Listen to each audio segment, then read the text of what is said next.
Hello everyone.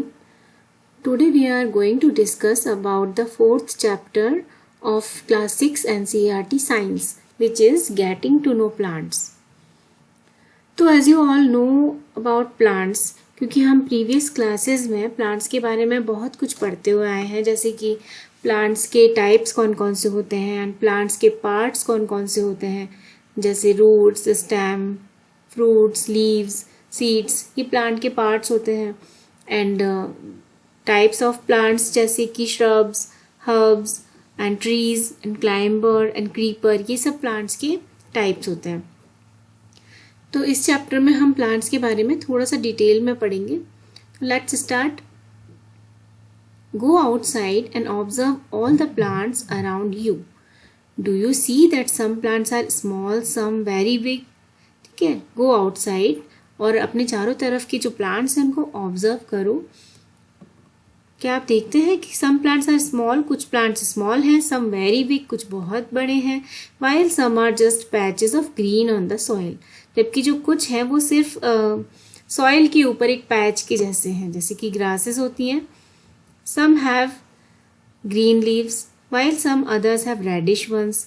कुछ plants हैं जिनकी लीव्स ग्रीन हैं, जबकि कुछ प्लांट्स हैं जिनकी रेड है. Some have huge red flowers. कुछ प्लांट्स हैं जिनके फ्लावर्स बहुत बड़े हैं, रेड कलर के हैं. Some have tiny blue ones. जबकि कुछ हैं जिनके बहुत छोटे छोटे ब्लू कलर के फ्लावर्स हैं. Some have none. जबकि जो कुछ प्लांट्स हैं उनके फ्लावर्स नहीं है. We do see a variety of plant existing all around us. हम हमारे चारों तरफ बहुत सारे प्लांट्स की वैरायटी देखते हैं, जैसे कि नियर आवर होम, हमारे घर के पास, in the school ground, school के ग्राउंड में, on the way to the school, school जाने वाले रास्ते में, in the park, in the gardens. ठीक है, let us get to know the different parts of any plants. आइए जानते हैं प्लांट्स के कौन कौन से डिफरेंट पार्ट्स होते हैं. This will help us to understand the difference between plants of different kinds.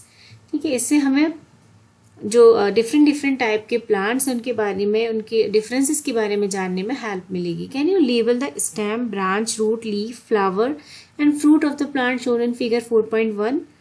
Figure 4.1 ये रहा. इसमें आपको देखना है कि स्टेम कौन सा है. तो this is root, this is stem and these are leaves, fruits. Okay, let's see the figure 4.2, that is parts of a plant. तो इसमें हमें दिखाया गया है जो सॉइल के नीचे वाला जो पार्ट होता है उसको हम रूट बोलते हैं. ठीक है, this is root. And soil के ऊपर वाला जो पार्ट है इसको हम बोलेंगे स्टेम. ठीक है, this is stem. And stem के ऊपर ये है leaf, these are flowers and these are fruits. ठीक है, ये सब हम प्रीवियस क्लासेस में पढ़ चुके हैं. हाँ, यहाँ पे रूट्स बताई गई हैं. रूट्स दो तरह की होती हैं, जैसे एक प्राइमरी रूट, एक सेकेंडरी रूट. प्राइमरी रूट जो मेन ब्रांच निकली हुई होती है सॉइल में, उसको हम बोलते हैं प्राइमरी रूट. और प्राइमरी रूट से जो ब्रांचेस निकली हुई होती हैं उनको हम बोलते हैं सेकेंडरी रूट. नेक्स्ट हम पढ़ेंगे टाइप्स ऑफ प्लांट, जैसे कि हर्ब, श्रब्स एंड ट्रीज. इसके लिए एक एक्टिविटी दी हुई है. Look closely at the stem and branches of plants much smaller than you. हमें जो प्लांट्स हैं उनकी स्टेम और ब्रांचेस देखनी है. कौन कौन से प्लांट्स हैं. एक तो plants much smaller than you, जो प्लांट्स आपसे स्मॉल हैं, आपकी हाइट से छोटी हाइट के हैं, उनकी स्टेम और ब्रांचेस को देखिए. Plants that are about your size. Second, plants जो कि हमारी साइज के हैं, आपकी साइज के हैं, उनको देखिए. And third, plants which are much taller than you. Third, जो प्लांट्स हमसे हाइट में बहुत बड़े हैं उनको देखिए. ठीक है, तो जो प्लांट्स आपसे स्मॉलर होते हैं उनको हम क्या बोलते हैं, हर्ब बोलते हैं. और plants that are about your size उनको हम बोलते हैं shrubs. And plants which are much taller than you, जो बहुत लंबे प्लांट्स होते हैं उनको हम क्या बोलते हैं, ट्री बोलते हैं. Feel their stem and try to bend them gently to see if they are tender और हार्ड. अब इन तीनों के हमें स्टेम्स देखने हैं. जो स्मॉलर प्लांट है उनके स्टेम्स आप देखेंगे और बैंड करेंगे तो वो बैंड हो जाते हैं, दैट इज कॉल्ड हर्ब्स. जबकि जो तुम्हारे साइज की जो प्लांट हैं वो होते हैं श्रब्स. उनके स्टेम को अगर हम बैंड करेंगे तो वो इजीली बैंड नहीं होंगे. जबकि जो टॉलर ट्री जो होते हैं उनके स्टेम तो बैंड होते ही नहीं है. ठीक है, तो ये तीन तरह के प्लांट्स के टाइप्स हैं. फिर बोल रहे take care that the stem does not break. ठीक है, हमें जो स्टेम्स को बैंड करके देखना है, लेकिन हमें ध्यान रखना है कि वो स्टेम टूट ना जाए। Hug the tall plants to see how thick their stems are. और जो टॉल प्लांट्स हैं, जो हमसे बहुत ज़्यादा टॉल है, उनके स्टेम्स को हग करके देखिए कि वो कितने थिक हैं। We also need to notice from where the branches grow in some plants. हमें ये भी देखना है कि कुछ प्लांट्स में ब्रांचेस कहाँ से ग्रो हो रही है। ठीक है, अगर ग्राउंड के पास से ग्रो हो रही है या ग्राउंड से काफ़ी दूर जाके ग्रो हो रही है। अगर वो ग्राउंड के पास जाके ग्रो हो रही है तो उनको हम बोलेंगे श्रब, और अगर ग्राउंड से दूर जाके हायर पोजीशन पे जाके ब्रांचेस ग्रो हो रही है तो उनको हम बोलेंगे tree. We will now group all the plants we observe in table 4.1। अब टेबल 4.1 देख लेते हैं। इसमें जैसे कि इन्होंने दिया है टोमेटो। ठीक है, टोमेटो की हाइट आपसे छोटी होती है। ठीक है, दे आर शॉर्ट प्लांट्स। उनका जो स्टेम होता है वो ग्रीन होता है, टेंडर होता है, यानी कि सॉफ्ट होता है। ठीक है, नेक्स्ट स्टेम ये सब थिक नहीं होता, हार्ड नहीं होता, ब्रांचेस नहीं होती हैं, higher up on the stem नहीं होता। कैटेगरी ऑफ प्लांट इनको हम बोलते हैं हर्ब। तो ऐसे प्लांट्स जो कि हाइट में थोड़े शॉर्ट होते हैं, उनका स्टेम ग्रीन होता है, टेंडर होता है, उनको हम किस कैटेगरी में रखते हैं? हर्ब की कैटेगरी में रखते हैं। नेक्स्ट देखते हैं मैंगो। मैंगो का तो हम सबने देखा हुआ है, ट्री होता है वो, तो वो बहुत ज़्यादा टॉल होता है हमसे, तो उसको हम बोलते हैं ट्री। तो ये वेरी टॉल होता है और स्टेम ऑब्वियसली इसका थिक होता है और हार्ड होता है। ठीक है, और इसको किस कैटेगरी में रखा गया है? ट्री में रखा गया है। एंड वन थिंग मोर कि इसकी जो ब्रांचेस होती हैं वो कहाँ से निकली होती हैं? Higher up on the stem, ground से काफ़ी दूरी पे जाके इसकी ब्रांचेस निकली होती हैं, इनको हम बोलते हैं ट्री। थर्ड है लेमन। लेमन का हाइट क्या होता है? अबाउट माई हाइट, ऑलमोस्ट आपकी हाइट के जितना होगा। ठीक है, अब इसका जो स्टेम होता है वो ना तो टेंडर होता है ना बहुत थिक होता है। ठीक है, मीडियम होता है इसका जो स्टेम होता है, और थोड़ा सा हार्ड होता है। अगर हम टच करेंगे तो इजीली बैंड नहीं होगा, वो थोड़ा हार्ड होता है। इसकी ब्रांचेस कहाँ से अपीयर होती हैं? जो ब्रांचेस होती हैं उसकी वो जो ग्राउंड के पास से अपीयर होती हैं। ठीक है, तो ऐसे प्लांट्स को हम बोलते हैं श्रब, जो कि हमारी हाइट के होते हैं। तो इस तरह से 3 टाइप के प्लांट्स हमने देख लिए, हर्ब, ट्री एंड श्रब्स। और 3 एग्जाम्पल हमें यहाँ पे दिए हुए हैं, टोमेटो, मैंगो, लेमन। अब अगर हमें हर्ब के और एग्जाम्पल देखने हो तो आप जैसे कि मिंट का प्लांट होता है, स्पिनच का प्लांट होता है, ये हर्ब होती है। ठीक है, ट्री तो बहुत सारे होते हैं। ट्री तो श्रब में जैसे कि हिबिस्कस का ट्री होता है, गुड़हल के जो फूल होते हैं उनका जो पेड़ होता है, रोज ट्री होता है, वो सब श्रब में आ जाते हैं। ठीक है, we will now group all the plants we observe in table 4.1। Some example are shown, you can fill the column 1। ठीक है, तो हमें और एग्जाम्पल, बाकी की जो एग्जाम्पल पता है उनको हम यहाँ पे लिख सकते हैं, जैसे रोज, हिबिस्कस एंड मिंट, स्पिनच। ठीक है, या फिर Ashoka tree. Okay, based on these characters most plants can be classified into 3 categories. ठीक है, वो अभी हमने देख ली कौन कौन सी कैटेगरी होती है, herb, shrubs and trees. An example of each is shown in figure 4.3. कौन कौन से एग्जाम्पल्स दिए हुए हैं? ये दिस इज अ हर्ब। ठीक है, आप देख रहे हो इसका जो स्टेम है वो कितना सॉफ्ट है। ठीक है, ये आराम से बैंड हो सकता है। This is a shrub. Shrub को आप देख रहे हो झाड़ी जैसा होता है ना श्रब, और इसमें जो ब्रांचेस हैं वो ग्राउंड के पास से निकली हुई हैं इस तरह से। ये है tree. This is much taller than us, and इसकी जो ब्रांचेस हैं वो ग्राउंड से काफ़ी दूरी पे जाके निकली हुई हैं। ठीक है, तो इस तरह से हमने 3 प्लांट के टाइप पढ़ लिए। Next, plants with green and tender stems are called herb. Yes, they are usually short होते हैं। हमने अभी पढ़ा कि वो हमसे भी शॉर्ट होते हैं, आपसे शॉर्ट होंगे, and may not have many branches, और बहुत सारी ब्रांचेस भी उसमें नहीं होती है। Next, some plants develop branches near the base of stem. कुछ प्लांट्स जो होते हैं वो ग्राउंड के पास में ही अपनी ब्रांचेस को डेवलप कर देते हैं। The stem is hard. उनका जो स्टेम होता है वो थोड़ा हार्ड होता है, बट नॉट वेरी थिक, लेकिन बहुत ज़्यादा थिक नहीं होता। जैसे कि ट्रीज का जो स्टेम होता है वो बहुत थिक होता है, इनका नहीं होता, थोड़ा हार्ड होता है। Such plants are called shrubs. ऐसे प्लांट्स को हम क्या बोलते हैं? श्रब्स। इनकी ब्रांचेस ग्राउंड के नियर से निकली हुई होती है और उनका स्टेम थोड़ा हार्ड होता है। थर्ड वन होते हैं some plants are very tall and have hard and thick stem. जो हमने पढ़ा था ट्री है उनका बहुत हार्ड स्टेम होता है और थिक होता है।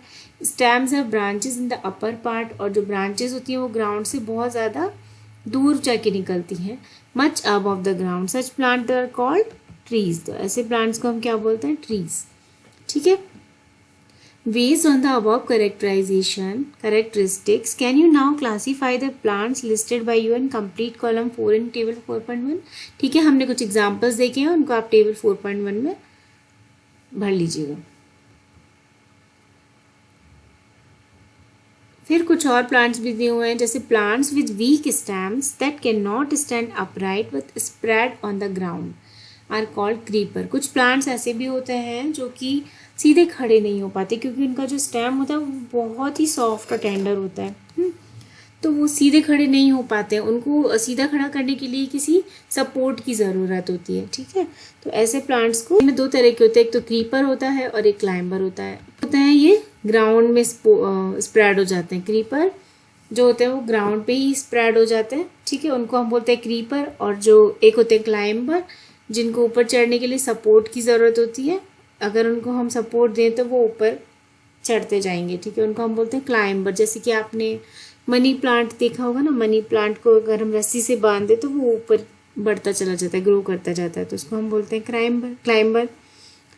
और क्रीपर होते हैं जो कि सिर्फ ग्राउंड में ही स्प्रेड होते हैं। जैसे कि आपने देखा होगा पम्पकिन, जो कद्दू की बेल होती है ना, कद्दू, और जो वाटरमेलन, तरबूज की, खरबूज की, इन सब की जो बेल होती है उनको हम क्रीपर बोलते हैं। These are different from the herb, shrub and tree. तो ये हर्ब, श्रब और ट्री से डिफरेंट होते हैं ऑब्वियसली, क्योंकि जो हर्ब, श्रब और ट्री होते हैं वो तो अपराइट पोजीशन में होते हैं ना, सीधे खड़े हो सकते हैं, लेकिन ये अपने आप नहीं हो पाते। Perhaps there are some plants in your school or at home that you take care of. कुछ प्लांट्स होंगे आपके घर में, आपके स्कूल में, ठीक है, जिनकी आप टेक केयर करते हो। Write down the names of any 2 trees, shrubs, herb or creeper growing in your house or school. तो अब हम दे सकते हैं ना एग्जाम्पल, जैसे ट्री का एग्जाम्पल तो बहुत ईजी है। बहुत सारे ट्री होते हैं, जैसे कि एक तो आपने देखा मैंगो ट्री, उसके अलावा नीम ट्री हो गया, बैनियान ट्री हो गया, अशोका ट्री हो गया। तो बहुत सारे ट्री के एग्जाम्पल हैं। श्रब्स जैसे कि लेमन तो टेबल में दिया हुआ है, उसके अलावा जो रोज़ का होता है, रोज़ ट्री जो होता है, रोज़ की श्रब होता है। और हिबिस्कस का जो झाड़ी होती है, हिबिस्कस, और गुड़हल का जो पेड़ होता है वो भी श्रब होता है। ठीक है। हर्ब्स जैसे कि स्पिनच हो गया, कोरिएंडर हो गया, मिंट हो गया, ये हर्ब हो जाते हैं। क्रीपर्स कौन कौन से होते हैं? क्रीपर्स के मैंने अभी आपको 2 एग्जाम्पल बताए थे, एक तो वाटरमेलन और एक पम्पकिन, कद्दू। ठीक है, ये 2 एग्जाम्पल क्रीपर के हो गए। और ये क्लाइंबर है। क्लाइंबर में कौन कौन से होते हैं? जैसे एक मनी प्लांट क्लाइंबर है, और एक ग्रेप वाइन जो होता है वो भी क्लाइंबर है। तो ये सारे एग्जाम्पल्स आपके हो गए। ठीक है, नेक्स्ट हम पढ़ेंगे about stem. Observe closely the stems of different plants around you. आपके चारों तरफ जो प्लांट है उनके स्टेम्स को क्लोजली ऑब्जर्व करो। Note down different structures, parts bond by the stem. उसकी डिफरेंट स्ट्रक्चर और पार्ट जो कि स्टेम से निकल रहे हैं उनको नोट डाउन करो। Compare your observations with that of your friend, और अपने फ्रेंड के साथ कंपेयर करो। What do you find? Stem bear leaves, branches, buds, flowers and fruits. है ना, क्या देखते हैं हम? स्टेम में क्या होता है? स्टेम से लीव्स निकलती हैं, ब्रांचेस निकलते हैं, बर्ड्स निकलती हैं, फ्लावर निकलते हैं, फ्रूट्स निकलते हैं। तो ये सब स्टेम से निकलते हैं। अब हम देखते हैं, इन्होंने एक्टिविटी 2 दी हुई है। उसके लिए we require a glass, water, red या blue ink and a soft stem. Pour water to fill 1/3 of the glass. अभी हम एक ग्लास लेंगे, उस ग्लास को 1/3 वाटर से भर लेंगे। Add a few drops of red blue ink. उसमें वाटर में रेड और ब्लू इंक, या तो रेड या तो ब्लू इंक उसमें डालेंगे। Cut the base of the stem and put it in the glass as shown in figure 4.6। एक सॉफ्ट स्टेम लेंगे, सॉफ्ट स्टेम को बेस से काटेंगे और उसको ग्लास में रख देंगे, जिसमें कि हमने इंक मिलाई हुई है। उस ग्लास में हम उस स्टेम को डाल देंगे। क्या होगा? Observe the setup. Does the colour appear in the stem? उसको ऑब्जर्व करो। अब हम क्या देखते हैं कि जो स्टेम है उसमें जो वाटर का कलर है आइदर ब्लू आइदर रेड वो उसमें अपीयर हो रहा है, उसमें दिखाई दे रहा है। You will find that the colour rises in the stem, और वो जो कलर है वो स्टेम में ऊपर राइज हो रहा है, ऊपर चढ़ रहा है। If this kept for a longer period, अगर हम ऐसे स्टेम को उसमें लॉन्गर पीरियड के लिए रखेंगे तो हम क्या देखेंगे कि जो कलर है वो लीव्स तक पहुंच गया है, तो हमें वो लीव्स में भी वो कलर अपीयर हो जाएगा। ठीक है, जो लीव्स की वेन्स हैं उसमें भी हमको कलर दिखेगा। If this is kept for a longer period the colour appears in the veins of the leave also, तो लीव्स की जो वेन्स होती है ना उनमें भी वो कलर अपीयर हो जाएगा। How do you think the colour reach there? आप क्या सोचते हो कि कलर वहां तक कैसे पहुंचा? From this activity we see that the stem haves an upward movement of water.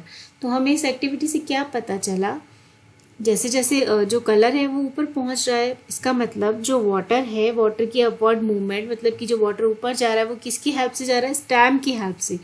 तो स्टेम क्या करता है? पानी को अपवर्ड मूवमेंट में हेल्प करता है।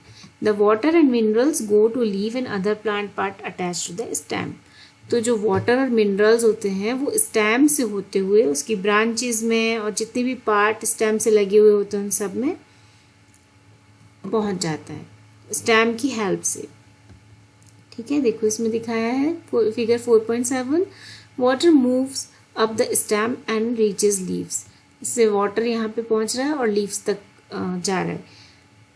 ये इसका एनलार्ज व्यू है, स्टेम को कट किया है और स्टेम को कट करके उसका व्यू लिया है। देखिए इसमें ये चैनल्स होते हैं, इन चैनल्स के थ्रू पानी ऊपर आता है। ठीक है, तो ये स्टेम का फंक्शन हो गया। तो this is very important. Stem we see that ये जो है वो बहुत इंपॉर्टेंट लाइन है। Stem helps in upward movement of water, the water and minerals go to the leaves and other plants part attach to the stem. ठीक है, तो this is the function of stem. Next हम पढ़ेंगे about leaf. Observe the leaves of some plants around you and draw them in your notebook. ठीक है, कुछ plants की जो लीव्स हैं आपके आसपास उनको ऑब्जर्व करिए और उनको आपकी नोटबुक में ड्रॉ करिए। Are all the leaves are same size? क्या सभी लीव सेम साइज और शेप और कलर की होती है? नहीं, सबकी जो लीफ की साइज है वो अलग अलग होती है, शेप अलग होती है, कलर्स भी अलग होते हैं। कोई लीफ एकदम ग्रीन होती है, डार्क ग्रीन, कोई लाइट ग्रीन, कोई रेड कलर की होती है, कोई येलोइश कलर की होती है। तो अलग अलग सबके साइज, शेप और कलर होते हैं। How are leaves attach to the stem? The part of leaf by which it is attached to the stem is called petiole। ठीक है, तो जो लीफ स्टेम से जो अटैच होती है, एक डंडी के थ्रू वो अटैच होती है, उसको हम बोलते हैं petiole. And the broad green part of the leaf is called lamina, और जो लीफ का ब्रॉड पार्ट होता है, ग्रीन पार्ट, उसको हम बोलते हैं lamina. Can you identify these part of the leave in plant around you? क्या आप इन पार्ट्स को आइडेंटिफाई कर सकते हैं? Do all the leaves have petioles? क्या सभी लीव्स में पेटियोल्स होते हैं? तो यस, सभी लीव्स जो होती है वो पेटियोल के थ्रू ही स्टेम से जुड़ी हुई रहती हैं। देखिए ये एक लीफ का डायग्राम दिया हुआ है, ये स्टेम है, स्टेम से एक लीफ जुड़ी हुई है, ये जो है डंडी जैसी स्ट्रक्चर, इसको हम बोलते हैं पेटियोल। ठीक है, और ये जो है बाहर का आउटर इसका पूरा जो ग्रीन कलर का है, इसको हम बोलते हैं lamina. Let us get to know the leaf better by taking its impression. हम लीफ के बारे में और भी अच्छे से जान सकते हैं इसका इम्प्रेशन लेके। इसका इम्प्रेशन मतलब इसका जो डायग्राम है वो देख के हम और भी अच्छे से जान सकते हैं। If you thought that leaf can not sign, here is an activity which will make you think again. ठीक है, क्या आप सोचते हो कि आप लीफ का इम्प्रेशन नहीं ले सकते? तो एक एक्टिविटी दी हुई है जिसमें कि आप लीफ का जो इम्प्रेशन है वो ले सकते हो। Put a leaf under A white sheet of paper. बचपन में बहुत किया होगा, हमने भी सब लोग बचपन में ये एक्टिविटी करते हैं। Put a leaf under a white sheet of paper. ठीक है, एक लीफ को एक पेपर के नीचे रख दिया और a sheet in your notebook, या फिर नोटबुक के पेपर के नीचे रख दो। Hold it in place as shown as figure 4.9। इस तरह से इसको पेपर को हाथ से पकड़ना है। Hold your pencil tip side wise, side से पेंसिल को रब करना है इसके ऊपर। On the portion of the paper having the leaf below it, जिस पेपर के नीचे लीफ है उसके ऊपर पेंसिल को साइड से रब करना है। क्या देखते हैं हम? Did you get an impression with some lines in it? आप करके देखिएगा घर पे। इस तरह से करेंगे तो लीफ के ऊपर जो लाइंस होती है, जो वेन्स होती हैं इसकी, वो सारा का सारा इम्प्रेशन उस पेपर पे आ जाता है। Are they similar to those on leaf? Yes, जो हम लीफ, जो जिस भी लीफ को हम लेते हैं उसी का इम्प्रेशन, उसी की जैसी लाइंस इसमें आ जाती हैं। These lines on the leaf are called veins. तो ये जो वेन्स हैं, जैसे कि ये एक लीफ है, ठीक है, इसमें ये एक बीच में जो वेन होती है उसको हम बोलते हैं मिडरिब, और इसकी दोनों साइड जो होती हैं, इसकी दोनों साइड इस तरह से रहती हैं, इनको हम बोलते हैं वेन्स। ठीक है, इस तरह की लीफ देखी होंगी आप लोगों ने। तो do you see a prominent line in the middle of the leaf? तो लीफ की जो मिडल में ये जो प्रोमिनेंट लाइन होती है इसको हम बोलते हैं मिडरिब, और इसकी दोनों तरफ जो बनती है, ये जो नेट लाइक स्ट्रक्चर बनाती है, इनको हम बोलते हैं veins. The design made by veins in a leaf is called the leaf venation. और इस डिजाइन को हम क्या बोलते हैं? लीफ वीनेशन बोलते हैं। मिडरिब और वेन्स मिलके जो डिजाइन बनाती हैं इसको हम बोलते हैं लीफ वीनेशन। तो if the design is net like on both side of midrib, अब देखिए इसमें एक मिडरिब है और इसके दोनों तरफ इस तरह से ये नेट लाइक स्ट्रक्चर बना रही है, तो इसको हम बोलेंगे रेटिकुलेट वीनेशन। इस वीनेशन को हम बोलेंगे रेटिकुलेट वीनेशन। और अगर इस तरह से कोई लीफ है और उसकी जो मिडरिब है, ठीक है, और उसकी दोनों तरफ अगर पैरेलल लाइंस अगर हमें मिले, नेट लाइक स्ट्रक्चर ना मिलके अगर इस तरह से पैरेलल लाइंस होती हैं, तो उसको हम बोलते हैं parallel venation. Okay, in the leaves of grass you might have seen that the veins are parallel to one another. जो ग्रास होती हैं, ग्रासेस में आप देखोगे, उसकी ग्रासेस की आप लीफ देखिएगा, उसमें आप देखोगे जो वेन्स है वो पैरेलल हैं एक दूसरे के, तो इसको हम बोलते हैं parallel venation. Observe the venation in as many leaves as you can without removing them from the plant. ठीक है, तो इसी तरह से सारे प्लांट्स की जो लीव्स हैं, जो आपके अराउंड है, आपके चारों तरफ है, उनकी लीव्स को आप ऑब्जर्व कीजिए। हाँ, लेकिन ध्यान रहे कि प्लांट्स से लीफ को रिमूव नहीं करना है। उसमें draw the pattern and write name of some plants having reticulate and parallel venation. देखिए ये जो है इस तरह से, ये है रेटिकुलेट, ये मोस्टली ज़्यादातर प्लांट्स में यही वाला होता है, ठीक है, और दूसरा है पैरेलल वेनेशन। इसमें इस तरह से, तो ज़्यादातर आपने बनाना की लीफ देखी होगी, बनाना की लीफ में ज़्यादातर पैरेलल वेनेशन होता है, ठीक है, और नीम की जो लीफ है उसमें रेटिकुलेट वेनेशन है। Shall we now find out some of the function of a leaf. अब हम लीफ के फंक्शन के बारे में पढ़ेंगे एक्टिविटी 4 के थ्रू। We will require a herb, 2 transparent polythene bags and thread. इसके लिए हमें एक हर्ब चाहिए, 2 ट्रांसपेरेंट पॉलीथीन बैग्स चाहिए और थ्रेड चाहिए। Do this activity during day time on a sunny day. इस एक्टिविटी को हमें कब करना है? डे टाइम में करना है, जबकि सनी डे हो। Use a healthy well watered plant that has been growing in the sun. एक अच्छा हेल्दी प्लांट हमको लेना है। Enclose a leafy branch of the plant in a polythene cover and tie up its mouth as shown. उससे क्या करना है? एक पॉलीथीन को लेना है, पॉलीथीन को उस प्लांट की लीफ जो है उनके चारों तरफ बांध देना है और उसको धागे से बांधना है, टाई कर देना है। Tie up the mouth of another empty polythene cover and keep it also in the sun. और दूसरी जो पॉलीथीन है उसको ऐसे ही टाई कर देना उसके माउथ को, उसको सन में रखना है। After a few hours observe the inner surface of the cover. After a few hours हमें क्या देखना है? जो कवर है, पॉलीथीन है, उसके अंदर हमें देखना है, हमें क्या ऑब्जर्व करते हैं? What do you see? क्या दिख रहा है? Are there any droplets of water?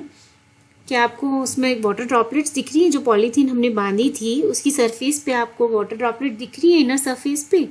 Yes, उस पर वाटर ड्रॉपलेट्स आ गई हैं। How do you think they got there? आपको क्या लगता है वहाँ पे कैसे आई? Don't forget to remove the polythene bag after the activity. और इस एक्टिविटी के बाद हमें पॉलीथीन बैग को रिमूव कर देना है, ठीक है। Water comes out of leaf in the form of vapour by a process called transpiration, ठीक है। तो जो ये वाटर ड्रॉपलेट्स हैं ये पॉलीथीन बैग पे कैसे दिखाई दे रही है? क्योंकि लीव्स में एक प्रोसेस चलती रहती है जिसको हम बोलते हैं ट्रांसपीरेशन। और इस प्रोसेस में होता क्या है कि जो सनी डेज होते हैं, इन द प्रेजेंस ऑफ सन, जो लीव्स होती है उनमें से वाटर कम्स आउट, बाहर निकलता है in the form of vapour. Vapour की फॉर्म में, गैसियस फॉर्म में जो पानी है वो बाहर निकलता है इन द प्रेजेंस ऑफ सन। और इस प्रोसेस को हम क्या बोलते हैं? ट्रांसपीरेशन, ठीक है। Plants release a lot of water into the air through this process. तो प्लांट ट्रांसपिरेशन के थ्रू बहुत सारा जो पानी है उनके अंदर उसको एयर में रिलीज करते हैं। अब चूंकि वो वेपर के फॉर्म में रिलीज करते हैं, ठीक है, वाष्प के फॉर्म में रिलीव करते हैं, वाटर वेपर की फॉर्म में, तो हमें वो दिखाई नहीं देता है। लेकिन जैसे ही हमने पॉलीथीन को उसके चारों तरफ टाई किया तो जो वाटर वेपर गई वो पॉलीथीन की सरफेस से टकरा के उसमें कंडेंसेशन हुआ और वो हमें वाटर ड्रॉपलेट के रूप में दिखाई दी। ठीक है, why did we tie a cover around the leaves? हमने लीव्स की चारों तरफ कवर क्यों बांधा था? Would we have seen the water evaporate if we had not tied a polythene cover? अगर हम पॉलीथीन को लीव्स की चारों तरफ नहीं बांधते तो क्या हमें वाटर दिखाई देता? नहीं दिखाई देता। ठीक है, क्योंकि वाटर वेपर के रूप में होता है और वो हमें नहीं दिखाई देता है। What makes the water appear on the polythene bags? तो ये वाटर है वो पॉलीथीन बैग के ऊपर कैसे आया? देखिए, इस तरह से ट्रांसपेरेंट पॉलीथीन बैग को बांधा और थोड़ी देर बाद हम देखेंगे कि जो इसकी इनर सरफेस है उस पर छोटी छोटी ड्रॉपलेट्स आ गई हैं। What makes the water appear on the polythene bag? Polythene bag के ऊपर ये वाटर कैसे अपीयर हुआ? In chapter 5 we noticed water changing into different form in some of our activity. Chapter 5 में हमने देखा था कि जो वाटर है उसकी डिफरेंट फॉर्म है। वाटर एक फॉर्म से दूसरे फॉर्म में चेंज हो रहा है, वो सब हमने देखी थी। Can you think of these and name the process that makes water drops appear on the polythene cover? क्या आप एक प्रोसेस को थिंक कर सकते हो जिसके थ्रू जो वाटर ड्रॉप्स हैं वो पॉलीथीन कवर पे अपीयर हुई हैं? Yes, that process is condensation. ठीक है, तो ये वाटर ड्रॉपलेट्स जो इसके ऊपर अपीयर हुई हैं वो कौन सी प्रोसेस होती है? वाटर वेपर से अगर वाटर बनता है उसको हम बोलते हैं condensation. Okay, leaves also have another function. तो एक फंक्शन तो लीव्स का हो गया ट्रांसपिरेशन। ठीक है, अब हम पढ़ते हैं नेक्स्ट फंक्शन कौन सा होता है लीव का, एक्टिविटी 5 के थ्रू। We would require a leaf, spirit, a beaker, test tube, burner, water, a watch glass and iodine solution for this activity. ठीक है, ये सब हमें चाहिए इस एक्टिविटी के लिए। इसके लिए हमें क्या करना है? Take a leaf in a test tube. एक टेस्ट ट्यूब लेनी है, उसके अंदर हमको लीफ डालनी है और इसके अंदर स्पिरिट डालनी है। स्पिरिट को जैसे कि जो लीफ है उसमें कंप्लीटली डूब जाए, इमर्ज हो जाए। ठीक है, उसके बाद इस टेस्ट ट्यूब को हमें बीकर में रखना है। बीकर में पानी भरा हुआ है और फिर इसको नीचे से फायर करना है जिससे कि पानी गर्म हो जाए। Now place the test tube in a beaker half filled with water. Heat the beaker till all the green color from the leaf comes out into the spirit in the test tube. ठीक है, beaker को तब तक हमें गर्म करना है जब तक कि जो टेस्ट ट्यूब के अंदर हमने लीफ डाली उसका ग्रीन कलर उसमें से बाहर ना निकल जाए। Take out the leaf carefully. अब जब कलर सारा बाहर निकल गया तो हमें वो लीफ को बाहर निकालना है carefully and wash it with water. इसको हमें वाटर से वॉश करना है। Place it on a watch glass. इसको फिर हम वॉच ग्लास में शिफ्ट कर देंगे। ये जो वॉच ग्लास है इसमें हमने इसको शिफ्ट कर दिया और इसके अंदर हमने आयोडीन सॉल्यूशन डाला है। तो क्या हुआ? क्या लीफ का कलर चेंज हुआ? क्या लीफ में ब्लू ब्लैक कलर दिखा? यस, लीफ में हमें ब्लू ब्लैक कलर दिखा। इसका मतलब ये किस चीज़ का हमने देखा था ऑब्जर्वेशन, जब आयोडीन सॉल्यूशन डालते हैं और ब्लू ब्लैक कलर आता है तो ये किस चीज़ का टेस्ट हमने किया है? ये हमने स्टार्च का टेस्ट किया है। This is a test for starch. इसका मतलब जो लीफ है उसके अंदर स्टार्च प्रेजेंट होता है। ठीक है, take out the leaf carefully, wash it with water. फिर इसको हमें वॉच ग्लास में डालना है and pour some iodine solution. ठीक है, इसके ऊपर आयोडीन सॉल्यूशन जैसा कि अभी हमने देखा था वो डालना है। What do you observe? आप क्या ऑब्जर्व करते हो? Compare your observation with those done in chapter 1। हमने देखा कि जो लीफ है उसके ऊपर जब आयोडीन सॉल्यूशन डाला तो वो ब्लू ब्लैक हो गई। हमने चैप्टर 1 में पढ़ा था कि जब कोई भी चीज़ के ऊपर हम आयोडीन सॉल्यूशन डालते हैं और वो ब्लू ब्लैक हो जाता है तो this is a test for starch. इसका मतलब the starch is present in that thing. When you tested food for presence of different nutrient, does this means that the leaf has starch in it? इसका क्या मतलब है कि leaf में starch present है? Yes, leaf में starch present होता है। Y? In chapter 1 we saw that a slice of raw potato also shows the presence of starch. Yes, हमने देखा था कि raw potato को अगर हम इसके ऊपर आयोडीन सॉल्यूशन डालते हैं तो वो ब्लू ब्लैक हो जाता है क्योंकि उसमें स्टार्च प्रेजेंट है। Potatoes get this starch from their leaves and store it. Potato कहाँ से स्टार्च को लेते हैं? Potato get this starch from their leaves. ठीक है, पोटैटो में ये स्टार्च कहाँ से आता है? उनकी लीव से ही आता है और वो उसको स्टोर कर लेते हैं। Leaves prepare their food in the presence of sunlight and a green colored substance is present in them. For this, they also use water and carbon dioxide. This process is called photosynthesis. This is the very important process found in leaf. ठीक है, photosynthesis क्या होती है? Photosynthesis में leaf को क्या चाहिए होता है? सनलाइट चाहिए होता है, और उस सनलाइट और वाटर और कार्बन डाइऑक्साइड का यूज करके, और उनका जो ग्रीन कलर सब्सटेंसेस होता है जिसको हम क्या बोलते हैं? क्लोरोफिल. ठीक है, इन सब की प्रेजेंस में वो एक प्रोसेस करते हैं जिसको हम बोलते हैं फोटोसिंथेसिस. और इसमें ऑक्सीजन रिलीव होती है. Oxygen is given out in this process. Oxygen बाहर निकलती है. The food prepared by leave ultimately get stored in different parts of plants. और इस तरह से जो फूड बनाती हैं लीव्स, फोटोसिंथेसिस की प्रोसेस से जो फूड बनता है, यानी कि जो mainly stored in different parts of plant की डिफरेंट पार्ट में वो स्टोर हो जाता है. We have seen that the stem supplies leaf with water. हमने अभी देखा था कि स्टेम का क्या काम होता है, वो लीफ को वाटर सप्लाई करता है. And leaf uses the water to make food. और लीफ क्या करती है? इस वाटर को यूज करती है फूड बनाने के लिए. The leaf also lose water through transpiration. और लीफ इस वाटर को ट्रांसपिरेशन के थ्रू लूज भी करती है. How do the stem and leaves get water? That is where the roots come in. ठीक है, तो ये किस तरह से अपना वाटर कहाँ से गेट करती हैं? तो ऑब्वियसली हम तो वाटर सॉइल में देते हैं, तो ये अपना जो वाटर है वो रूट से ऑब्टेन करते हैं. तो अभी हमने देखा लीव्स के कौन कौन से फंक्शन हो गए. लीव्स के दो फंक्शन हो गए. एक हो गया ट्रांसपिरेशन, यानी कि वो अपना वाटर लूज करती है in the presence of sunlight. And second हो गया फोटोसिंथेसिस, यानी कि वो अपना फूड बनाती है in the presence of sunlight and water and carbon dioxide. और क्या चाहिए होता है? क्लोरोफिल. द ग्रीन सब्सटेंसेस जिसको हम बोलते हैं क्लोरोफिल. इन सब की प्रेजेंस में वो फोटोसिंथेसिस करती है, यानी कि वो अपना फूड बनाती है, और इसमें हमें ऑक्सीजन बाहर निकलती है. ठीक है, तो this is the most important process for plant also and for us also, because we get oxygen by this process ना. ओके, नेक्स्ट हम पढ़ेंगे रूट के बारे में in the next video. Okay, thank you.